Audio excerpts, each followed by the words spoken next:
Hi hello, ನಾನು ನಿಮ್ಮ ಯಶವಂತ ಶಿರೂರ್ ಮಾತಾಡ್ತಿರೋದು. ವಿಷಯ ಏನಪ್ಪ ಅಂದರೆ, ಪ್ರತಿ ವರ್ಷದಂತೆ ಈ ವರ್ಷವೂ ಕೂಡ ನಮ್ಮ ಬಸವೇಶ್ವರ ದೈಹಿಕ ಶಿಕ್ಷಣ ಮಹಾವಿದ್ಯಾಲಯ ಬಾಗಲಕೋಟೆಯಲ್ಲಿ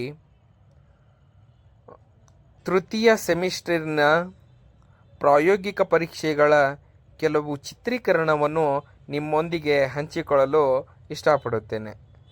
ಏನಪ್ಪ ಎಕ್ಸಾಮರ್ ಆಗಿ ಬೇರೆ ಬೇರೆ ಮಹಾವಿದ್ಯಾಲಯದಿಂದ ಪ್ರಾಕ್ಟಿಕಲ್ ಅಂದರೆ ಪ್ರಾಯೋಗಿಕ ಪರೀಕ್ಷೆಗಳು ಮರಾಗಿ ಬಂದಿರುತ್ತಾರೆ.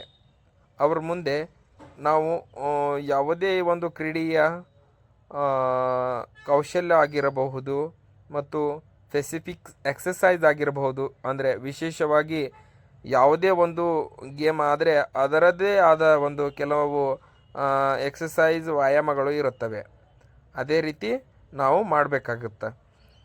ಸ್ಕಿಲ್ಸ್ ಮತ್ತು ಆ ಗೇಮ್ದ ಮಹತ್ವ, ಆ ಗೇಮ್ ಆಡೋದ್ರಿಂದ ನಮಗೇನು ಸಿಗುತ್ತಾ, ಯಾವ ಸ್ಕಿಲ್ ಮಾಡಿದರೆ ಏನು ಯಾವ ರೀತಿ ನಮಗೆ ಪಾಸಿಟಿವ್ ಆಗುತ್ತೆ ನೆಗೆಟಿವ್ ಆಗುತ್ತೆ ಅನ್ನೋದು ಸರ್ ಅದನ್ನು ಭಾಳ ಚೆನ್ನಾಗಿ ಹೇಳಿಕೊಟ್ರು. ಅದೇ ರೀತಿ ಯಾವ ರೀತಿ ಎಕ್ಸಾಮ್ ಅಂದರೆ, ಬೆಳಗ್ಗೆ ನಾವು 6:30ಕ್ಕೆ ಫಸ್ಟ್ ಅಸೆಂಬ್ಲಿ ಆಗಿರ್ತದೆ.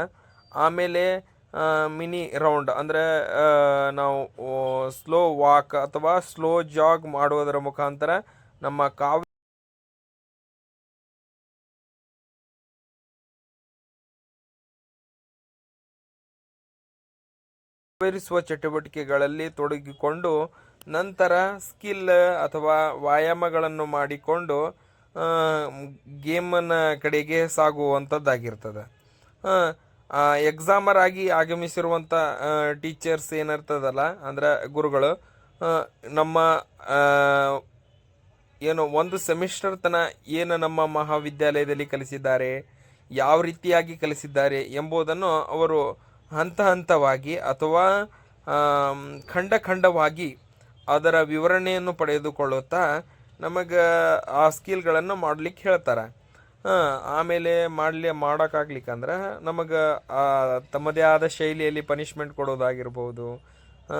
ಒಂಥರ ಅಂದರೆ ಒಂದು ಒಳ್ಳೆಯ ಅಂದ್ರೆ ಪನಿಷ್ಮೆಂಟು ಆಗಿರ್ಬೇಕು ಮತ್ತು ಗೇಮಿಗೂ ಯೂಸ್ ಆಗಿರಬೇಕು ಅಂಥದ್ದನ್ನು ಟೀಚರ್ಸ್ ಮಾಡ್ತಿರ್ತಾರೆ. ಇದು ಭಾರಿ ನಮ್ಮ ಮಹಾವಿದ್ಯಾಲಯದಲ್ಲಿ ಬಿಜಾಪುರ ಬಂಜಾರ ಕಾಲೇಜಿನ ದೈಹಿಕ ನಿರ್ದೇಶಕರಾಗಿರುವಂಥ ಗುರುಗಳು ನಮಗೆ ಬಹಳ ಚೆನ್ನಾಗಿ ಅದರ ಬಗ್ಗೆ, ಫುಟ್ಬಾಲ್ ಬಗ್ಗೆ ಅರಿವು, ನಿಯಮ ಮತ್ತು ಸಂಪೂರ್ಣ ಮಾಹಿತಿಯನ್ನು ದೊರಕಿಸಿಕೊಟ್ರು. 6 ಗಂಟೆಯಿಂದ 12 ಗಂಟೆ ತನಕ ಸರ್ ಜೊತೆನ ಅವ್ರು ಹೇಳಿದಂಥ ಕೌಶಲ್ಯಗಳನ್ನು ಮಾಡೋದಾಗಿರ್ಬೋದು ಎಲ್ಲ ಮಾಡಿಕೊಂಡು ತದನಂತರ ನಾಷ್ಟಕ್ಕೆ ಬಂದ್ವಿ. ನಾಷ್ಟಕ್ಕೆ ಬಂದ ಮೇಲೆ ಫುಟ್ಬಾಲ್ ವಾಪಸ್ ಆಡಿದ್ವಿ. ಈ ಫುಟ್ಬಾಲ್ ಒಳಗೆ ಯಾವ ರೀತಿ ಏನು ಎಲ್ಲಿಂದ ಹುಟ್ಟಿತು, ಇದನ್ನು ಯಾಕೆ ಹುಟ್ಟಿಸಿದ್ರು ಅನ್ನೋದು ಎಲ್ಲ ಗುರುಗಳು ಮತ್ತು ಅದರ ಗ್ಯಾಪ್ನಲ್ಲಿ ಮೋಟಿವೇಶನ್ ಕೂಡ ನಮಗೆ ಮಾಡಿದರು. ಈ ದೈಹಿಕ ಶಿಕ್ಷಣನೇ ಯಾಕೆ ಮಾಡಬೇಕು, ದೈಹಿಕ ಶಿಕ್ಷಣದಿಂದ ನಮಗೇನು ಉಪಯೋಗ, ಏನು ದುರುಪಯೋಗ ಅನ್ನೋ ಅರಿವು ಕೂಡ ಮೂಡಿಸಿದರು.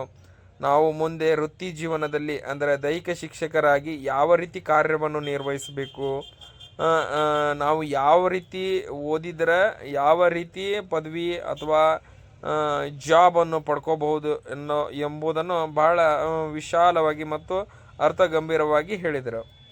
ಅದೇ ರೀತಿ ಎಲ್ಲರಿಗೂ ಖಂಡವಾಗಿ ಹೇಳಿ ಪ್ರತಿಯೊಬ್ಬ ವಿದ್ಯಾರ್ಥಿಗಳಿಗೆ ಸ್ಕಿಲ್ ಮಾಡಿ ತೋರಿಸಿ ಮಾಡುವಂತೆ ಆಜ್ಞೆ ಮಾಡಿದರು.